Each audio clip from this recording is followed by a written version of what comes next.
Good evening, ladies and gentlemen. Tonight, we step into a story that will grip your heart and haunt your thoughts. It begins on an ordinary day, September 8th, 2010, in a quiet corner of Kansas City.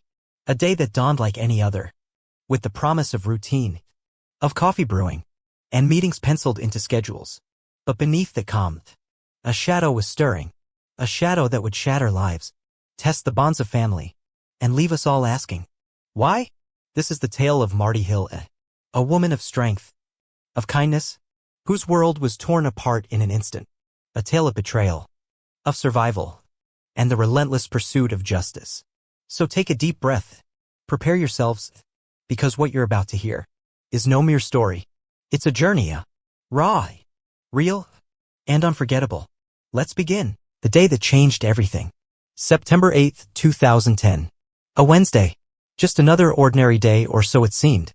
The sun rose over Kansas City, casting a soft glow on the quiet streets of a residential neighborhood. Birds chirped faintly in the distance. The world hummed along, unaware that in a small house on a tree-lined street, something unthinkable was about to unfold. Marty Hill woke early that morning. She always did.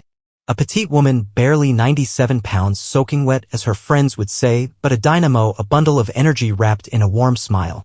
She was dependable, reliable, the kind of person who lit up a room without even trying. At 42, Marty was a hard worker, a single mother of two, and a cornerstone of the tight-knit team at the apparel company where she'd built her career. She wasn't just an employee, she was a friend, a confidant, a force. That morning, she sipped her coffee, her mind likely buzzing with the day ahead. There was a production meeting at 10 a.m., nothing unusual, just part of the rhythm of her life. She didn't know it yet, but she wouldn't make it. A knock at the door.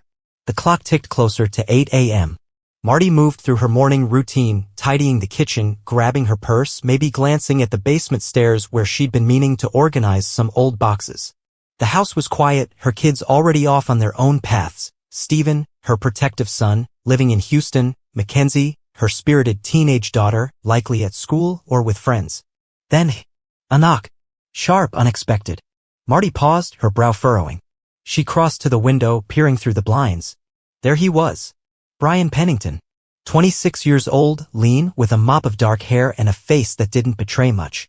She recognized him instantly, the contractor she'd hired a few weeks back to do some stucco work in her basement.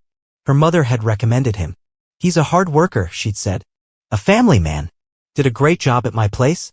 Marty had trusted that. She'd seen him as polite, competent, safe. But why was he here now? Unannounced? So early? She hesitated. Just for a moment. Then opened the door. Brian, she said, her voice light but curious. What's going on? He smiled faintly, shifting his weight. Hey, Marty. I remembered something about the basement. A detail I forgot to mention. Thought you might want it done right. It was odd. No call, no warning. But Marty was practical, trusting. She nodded. Okay, sure. Let's take a look. She turned, leading the way toward the basement stairs. Her footsteps echoed softly on the hardwood floor. His followed, a heavier, slower descent into darkness. The basement stairs creaked under their weight. Marty descended first, chatting lightly as she went. So, what's this thing you remembered? Something with the stucco? Behind her, Brian was quiet. Too quiet. No, casual reply. Just the sound of his boots on the steps. Marty felt it then.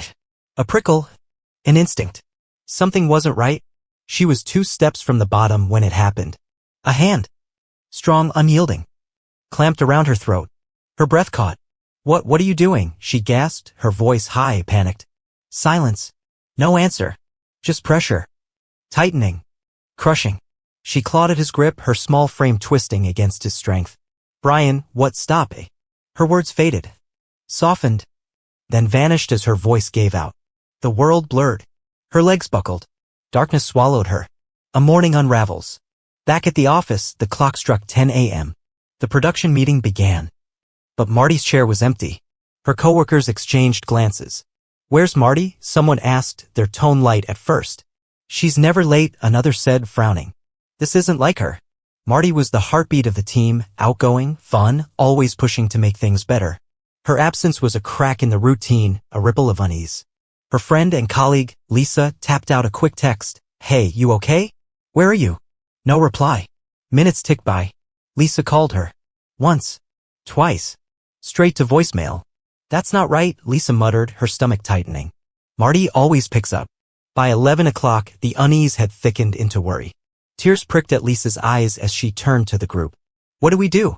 Something's wrong, I can feel it. At 11:30, she made a decision. I'm going to her house. The drive felt endless. Every red light a torment. Every passing car a blur. When Lisa pulled into Marty's driveway, she saw it, Marty's car, parked neatly, untouched. Relief flickered. Then died. She rang the doorbell. No answer. Knocked. Silence. Her heart thudded as she stepped back, dialing the office. Her car's here, but she's not answering. The house feels empty. Call the police. The discovery. Officer Daniel Pierce arrived shortly after noon. The neighborhood was still a sleepy pocket of homes where trouble rarely stirred. He approached the front door, noting its slight ajarness. Not locked. Marty? He called, pushing it open. It's the police department. Are you home? His voice echoed through the stillness. No response. He stepped inside, scanning the space. A purse sat on the kitchen table, untouched, undisturbed. My wife doesn't go anywhere without her purse, he thought, a knot forming in his chest. She's here. Somewhere. Upstairs was clear, no signs of a struggle, no clues. Then, the basement. He started down the stairs, each step deliberate, his flashlight cutting through the dimness. 2 steps from the bottom, he froze. There, on the cold concrete floor, a figure, curled into a fetal position, covered in blood. A pool of it, dark, glistening, spread around her. Marty, he shouted, rushing to her side. She was breathing. Barely. Labored gasps rattled from her chest. He knelt, his hands trembling as he pressed them to her shoulder. Marty, who did this? Who did this to you? Her lips moved, faintly. But no sound came. He radioed for help, his voice urgent. I need an ambulance now. She's alive, but it's bad. A race against time. The ambulance screamed through the streets, delivering Marty to the hospital by 1 p.m. Dr. Alan Carter met the gurney as it rolled in. He couldn't tell who she was at first. Man or woman? Young or old? Just a swollen, bloodied form, lifeless on the stretcher. Is she even alive? He wondered, his pulse quickening as he began his assessment. She was. Barely. The injuries were catastrophic. Her left neck skin, muscle, veins slashed through, the major artery grazed by millimeters. Her face bruised, swollen, a map of violence. Her head. God, her head. A traumatic brain injury, a concussion that could kill her hours or days later if swelling set in. For an hour and a half, he worked cleaning, stitching, praying. The nurses grew quiet, tears welling as the reality sank in. This wasn't an accident, one whispered. Dr. Carter stepped back, wiping sweat from his brow. Then it hit him. My neighborhood. My family. He grabbed his phone, dialing his wife. Where are you? The kids, are they safe? A family shattered. Mackenzie, Marty's 15-year-old daughter, was at her grandmother's when the call came.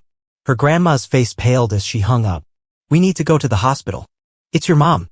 What's wrong? Mackenzie asked, her voice small. No answer, just a rush drive, the car thick with silence. In the ICU, she saw her and broke.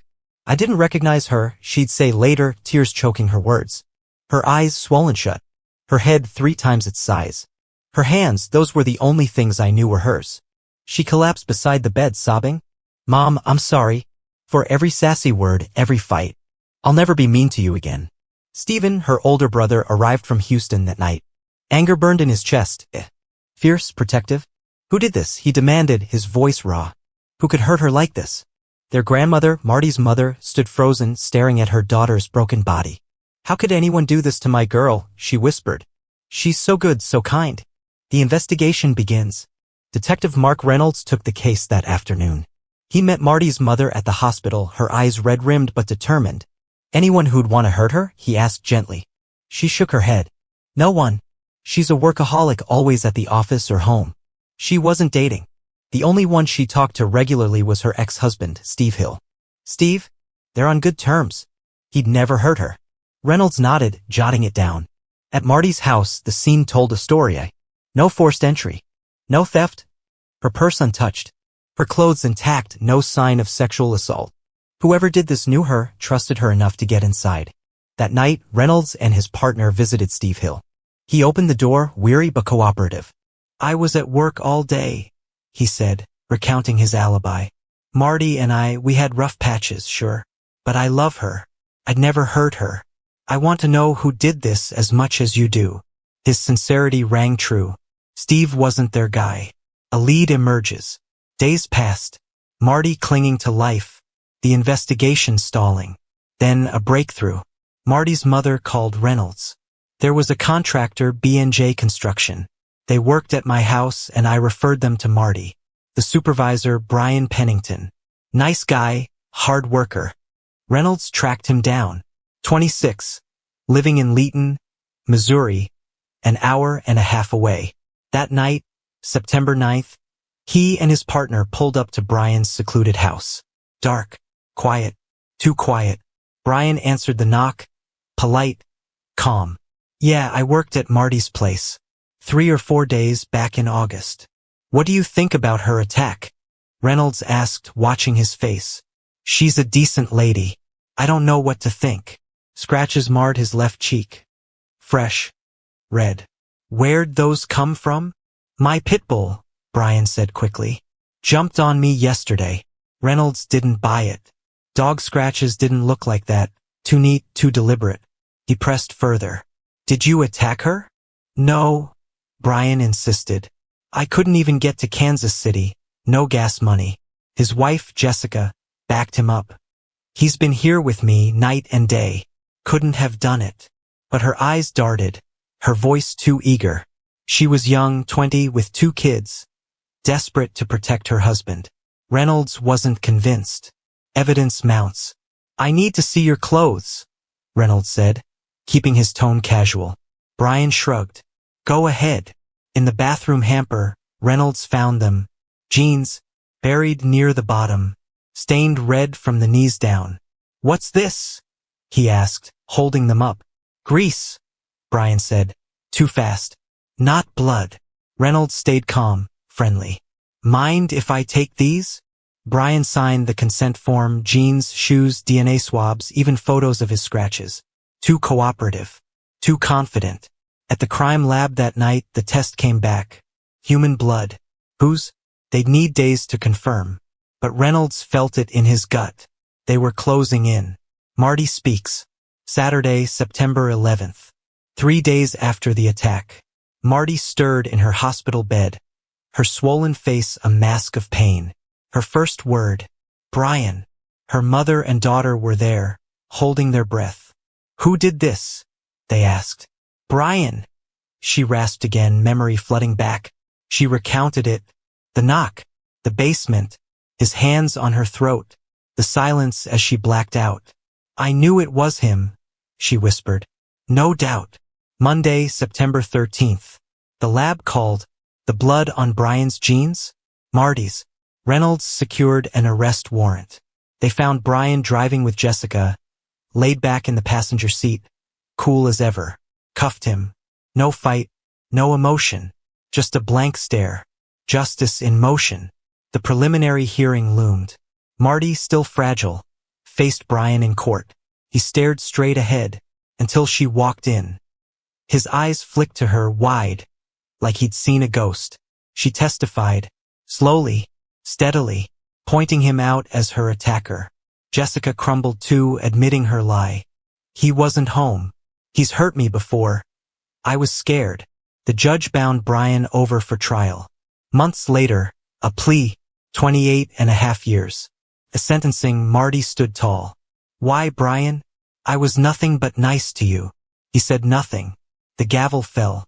Justice. Bittersweet, but done. A life reclaimed. Marty healed. Slowly.